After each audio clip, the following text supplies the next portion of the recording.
Shalom. भजन संहिता 84 उसका 10वां पद। क्योंकि तेरे आंगनों में एक दिन और कहीं के 1000 दिन से उत्तम है।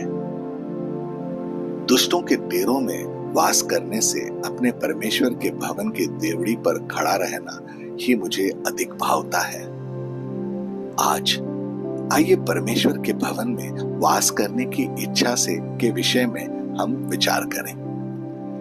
क्या हम परमेश्वर के भवन में वास करने का सपना देखते हैं? बाहर की दुनिया इतनी दुष्ट हो गई है कि इन दिनों शायद ही कोई ऐसा हो जिस पर हम भरोसा कर सकें। एकमात्र मार्ग है जो सही है और जिस पर भरोसा किया जा सकता है वह है परमेश्वर का मार्ग। हमें परमेश्वर के वचन में वास करने की आवश्यकता है। जितना अधिक हम वास करेंगे उतना ही अधिक हम परमेश्वर की उपस्थिति से खुद को भर लेंगे। यदि हम परमेश्वर की उपस्थिति से प्रेम करते हैं तो ऐसी कोई अन्य जगह नहीं है जहां हम रहना चाहेंगे। उनकी उपस्थिति एक खजाने के समान है। मत्ती रचित सुसमाचार उसका 6वां अध्याय उसका 21वां पद कहता है, क्योंकि जहां तेरा धन है वहां तेरा मन भी लगा रहेगा।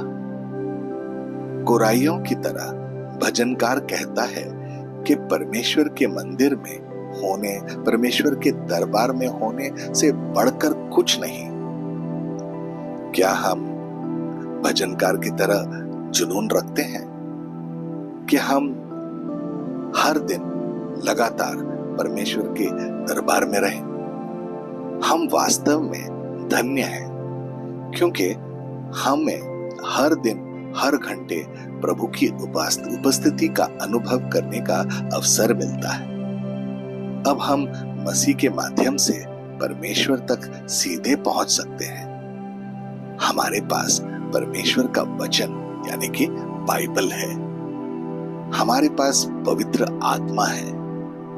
परमेश्वर की आत्मा हमारे अंदर निवास करती है। हम अपने भौतिक स्थान की परवाह किए बिना परमेश्वर के दरबार में हो सकते हैं। अतीत में जब पुराने नियम के लोगों को परमेश्वर की उपस्थिति के निकट रहने के लिए यरूशलेम जाना पड़ता था। हमें बस इतना करना है कि अपने मन और हृदय को प्रभु के लिए खोल देना है। हमेशा परमेश्वर की उपस्थिति का एहसास करना, सीखना और याद रखने की आवश्यकता है। जैसे भजनकार भजन 84 का यह गीत गा रहा है, क्योंकि वह विनम्र है कि और उसे द्वारपाल होने का विशेष अधिकार दिया गया है। क्या हम परमेश्वर की उपस्थिति के लिए अपने जीवन में द्वार खोल रहे हैं ताकि हम परमेश्वर की आराधना कर सकें?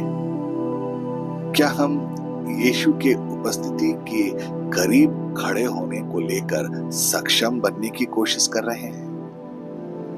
क्या हम दुष्ट लोगों के तंबुओं में रहने के बजाय परमेश्वर के निवास में, परमेश्वर की उपस्थिति में एक दिन 3 द्वारपाल बनना पसंद करेंगे?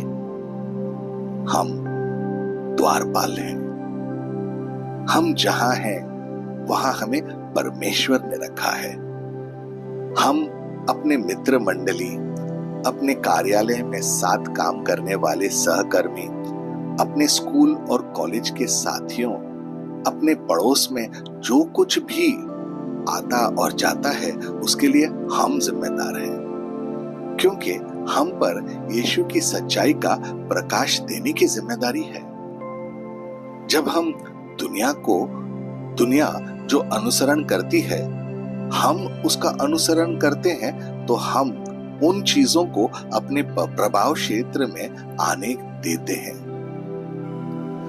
भजनकार ने समझा कि परमेश्वर की उपस्थिति के लिए तरसना इस बात पर भरोसा करना था कि सिर्फ परमेश्वर उसकी और लोगों की जरूरत को पूरा करेगा, और यह कि वे उसकी उपस्थिति के प्रकाश में सुरक्षित थे।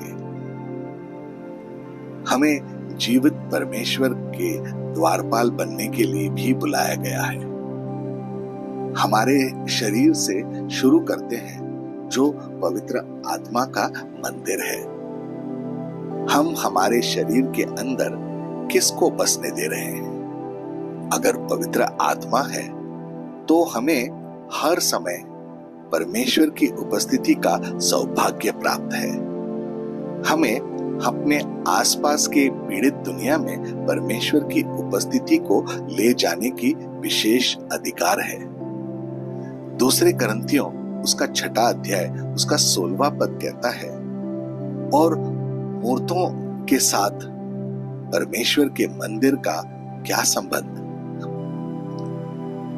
क्योंकि हम तो जीवित परमेश्वर का मंदिर हैं। जैसा परमेश्वर ने कहा है कि मैं उनमें बसूंगा और उनमें चला फिरा करूंगा और उनका परमेश्वर होऊंगा और वे मेरे लोग होंगे। याद रखें कि मंदिर का द्वारपाल होने के लिए हमारे पास वफादारी, विश्वसनीयता और परमेश्वर के प्रति समर्पण के गुण होने चाहिए। क्या हमारे पास वे गुण हैं? आइए हम प्रार्थना करें। सर्वशक्तिमान और अद्भुत स्वर्गीय पिता, मैं वहां रहना चाहता हूं जहां आप हैं। अब्बा पिता, इस दुनिया में ऐसा कुछ भी नहीं है, ऐसा कोई भी नहीं है जो आपकी तुलना कर सके। आपके भजनकार ने हमें बताया है कि प्रभु परमेश्वर सूर्य और ढाल है। हाँ पिता, आप एक सूर्य हैं जो हमें गर्मी और दिशा प्रदान करते हैं। आप हमारे जीवन में प्रकाश हैं। आपके अलावा सभी तरफ अंधकार है। आप एक ढाल भी हैं जो हमारे रक्षक, हमारे मार्गदर्शक और हमारे उद्धार करता है। हे पिता, आप अनुग्रह और सम्मान प्रदान करते हैं। जब हम परमेश्वर के साथ समय बिताते हैं, हम आपके अनुग्रह और सम्मान का अनुभव करते हैं। आप उन लोगों से जो सिद्ध चलते हैं, कोई अच्छी चीज नहीं रोकते। आप सभी अच्छी चीजें उदारता से देते हैं। आप उन सभी को देते हैं जो आपको खोजते हैं, जो आपकी आराधना करते हैं, जो आपके साथ समय बिताते हैं और जो आपकी मार्गों पर चलते हैं, जो आप में आपकी उपस्थिति की अति प्रवाह से बाहर रहते हैं।